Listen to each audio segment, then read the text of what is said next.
everyone, welcome back to another tutorial of Freelancer.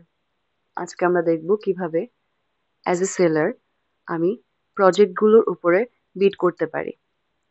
So প্রথমে আমার অ্যাকাউন্টটি সেলার মোডে থাকতে হবে। এরপরে Freelancer ওয়ার্কস্পেসে গিয়ে আমি প্রজেক্ট ব্রাউজ করতে পারবো টু বিড অন। আমার এখানে নিচে মার্কেট প্লেসে ক্যাটাগরি ওয়াইজ প্রজেক্টস এবং জবগুলো আমি ব্রাউজ করতে পারবো, but I go for the short way.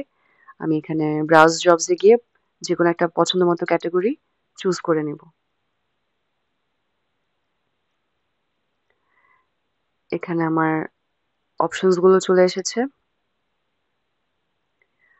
So আমি যদি একটি জব পছন্দ করি, সেটিতে অ্যাপ্লাই করার জন্য আমি এই ডিটেইলে প্রেস করব।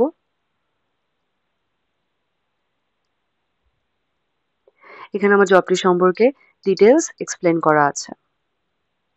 কি কি স্কিলস লাগবে সেগুলো আমার সাথে ম্যাচ হয়ে গেলে I can apply for the project. So এখানে দুটি অপশন আছে, submit a proposal and wish list project. দুটোতেই আমি অ্যাপ্লাই করতে পারবো। আমার বায়ার যদি ওগুলো অ্যাপ্রুভ করে, সেই ওয়াইজ আমি প্রজেক্টটিতে কাজ করতে পারবো। সো আমি যদি একটি প্রপোজাল সাবমিট করতে চাই, আমি এই বাটনটিতে ক্লিক করব। আমার প্রপোজালটি সাবমিটেড হয়ে গিয়েছে। আমার বায়ার যদি এটি অ্যাপ্রুভ করে, তাহলে I can work on the project. এভাবে আমরা প্রজেক্টের উপর বিড করতে পারি। Thank you very much.